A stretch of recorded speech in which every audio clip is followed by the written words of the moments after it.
Topic po natin, pagkain ng sardinas. I'm sure kumakain kayo ng delatang sardinas o canned tuna, canned sardines o minsan fresh yung isda. Pero pag-usapan natin itong mga delata, may benefits ba o hindi, 'di ba? Ano ang benepisyo? Ano ang possible side effects? Kasi alam natin, pag sinabi mong delata, 'di ba? Parang hindi healthy delata 'di ba? Processed food. Pero tingnan natin, marami na pong expert na nag-research tungkol sa canned sardines. Ano ang pro, ano ang con? Siyempre, ang delatang sardinas, mas affordable, very convenient, napakadali. Lalo na kung nasa malayong lugar ka, may calamity, maganda yan. Ang recommended na pagkain ng isda ay around 3 times a week up to 4 times a week. So, mga 3 times to 4 times a week.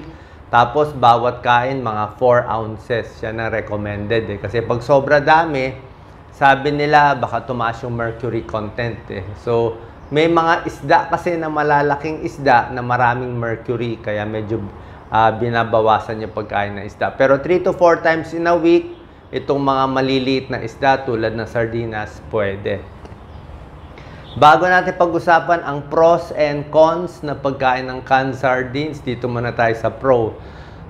Ang canned sardine, around let's say 75 grams. Okay? May isang lata na 75 grams, 160 calories na siya. Medyo marami.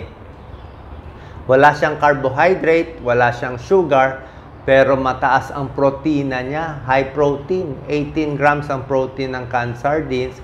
May cholesterol siya konti, 106 milligrams. Pwede na. Ang sodium, medyo mataas-taas, 230 milligrams. Depende sa delata. Merong mataas sa sodium, merong hindi mataas sa sodium. At ang maganda sa canned sardines, syempre sardinas, isda, may omega-3 fatty acids. 380 na DHA and 355 na EPA na omega-3. At mayaman siya sa vitamin B12, vitamin D, dog, calcium, okay? Calcium niya, maraming calcium at maraming iron. Ang calcium at iron content ng delatang sardinas is 20% of your calcium needs and 10% of your iron needs. Nakukuha yan sa mga buto-buto. Diba yung mga sardinas may kasamang buto? Kainin nyo yung buto, total malambot na yon. Yun ang added benefit na may calcium, may iron sa buto. Mas nakakain mo nga pag nasa dilata na siya. So, ano muna benepisyo ng sardinas? Kasama ang canned sardines. 4 na malaking benepisyo. Number 1, maganda sa puso. Okay? Maganda sa puso, may omega-3 fatty acids, diba? May protina. Bakit? Pag maraming omega-3 fats, blood pressure medyo hindi naman bababa pero hindi nakakasama sa blood pressure. Maganda sa cholesterol ang omega-3. Sa mga may kabog-kabog ang dibdib, may tulong din ng omega-3 fatty acids, nagiging mas regular yung tibok. Less heart attack, less stroke actually. So maganda to mga parang fish oil to, mga fish oil supplement to di ba? So healthy tong isda. So good for the heart ang isda. Number 2, out of 4 benefit, pwedeng makaiwas sa diabetes. Okay? Siyempre, diabetes, matatamis, mga kanin, kakanin, di ba? Mga sweet foods. Ito, isda lang to May pag-aaral, pag mahilig kumain sa isda, kasama ang canned sardines, less ang blood sugar, mas tumataas ang good cholesterol, HDL, yung triglyceride bumababa, pati yung blood pressure medyo bumababa din konti sa isda kasi hindi siya baboy, hindi naman siya taba na pang-cholesterol Number 3, benefit ng canned sardines para sa buto. Tulad na sinabi ko sa'yo, di ba? Marami siyang calcium, marami siyang vitamin D, di ba? Dahil meron nga mga tiny bones, maliliit na buto-buto yung sardinas, pwede nyo kainin. So, mas hindi magpa-fracture. Bihira lang yung pagkain na may calcium tsaka vitamin D, di ba? Gatas, meron din. Itlog, vitamin D, meron din konti. Pero itong sardinas, napakaganda. Number 4, Sardinas. Pwede rin to sa tuna. Actually, sardines and tuna, medyo pareho yung benefits. Good for the brain. Good for the brain ang omega-3 fatty acids kasi pampaluwag ng ugat, di ba? Maganda sa puso, maganda sa utak. Better ang pag-iisip, better ang pag-aaral, better attention span. Pwede sa bata, pwede sa matanda, pwede sa senior, walang problema. Pero kung gusto nyong fresh na isda, di mas maganda pa. Kung fresh ang isda nyo, fresh sardine, yung mamahaling salmon, o kahit bangus lang, okay naman. Pag fresh yung isda, mas maganda pa. Diba? Pero yung sardines kasi maganda na rin, kahit delata siya. So, nasa sa inyo, pwede na rin siya.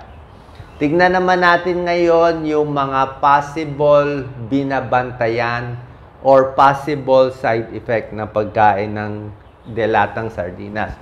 Number 1 is, I check ko notes ko eh. Number 1 is sodium content, yung alat.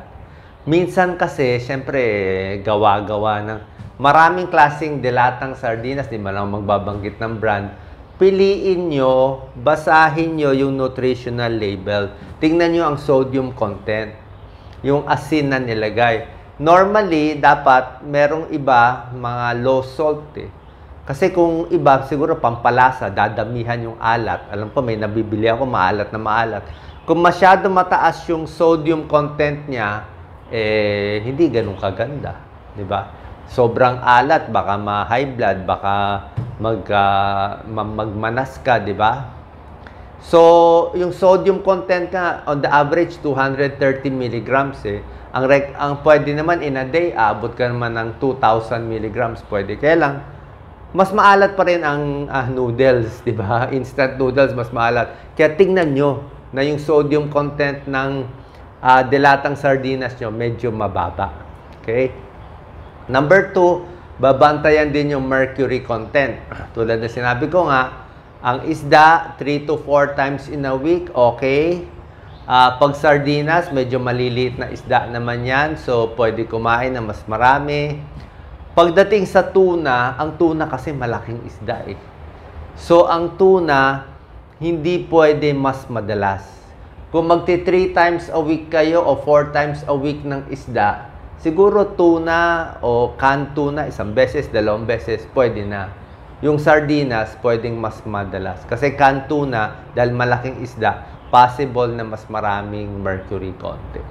Okay? So, ganun talaga ang pagkain eh. So, hindi porke healthy ang isda, pwede na totally all you can eat. 3 to 4 times in a week, maganda po yan. Number 3, babantayan natin sa isda. So, yan, mercury content, yung salt, babantayan. Third, yung oil. Di ba nilalagyan ng mantika? Marami kasing may sardines o may tuna packed in olive oil, may packed in corn oil, may packed in brine, tubig lang. So, depende yan. Pag nakalagay sa ibang oil, syempre, pag maraming oil, maraming mantika, mas malasa pero mataas ang calories. Maabot ng 160 o 200. Pwede naman yun kung nagpapataba ka, pwede yung oil. Pero dumadami ang fat sa oil although mas malasa. So, pwede mo piliin yung packed in olive oil na sardines. Actually, bottled sardines, pwede rin pala. Kalimutan ko. Bottled sardines, healthy rin. Meron packed in olive oil, kaya lang mas mahal. Pero mas healthy ang olive oil, mas mahal lang. Meron din namang mga delatang sardinas o delatang fish na packed in brine lang. Brine is parang tubig lang at asin. So, mas healthy yon, di ba? Hindi mantika, kaya lang matabang yung lasa. So, nasa sa inyo. Maraming klaseng canned sardines, merong mamahalin na magagandang cut ng isda, hindi durug-durug, di ba? Merong mamahalin, may mga high-end, nakita ko, 150 pesos, 200 pesos. Merong mumurahin, 20 pesos lang. So, depende sa quality, di ba?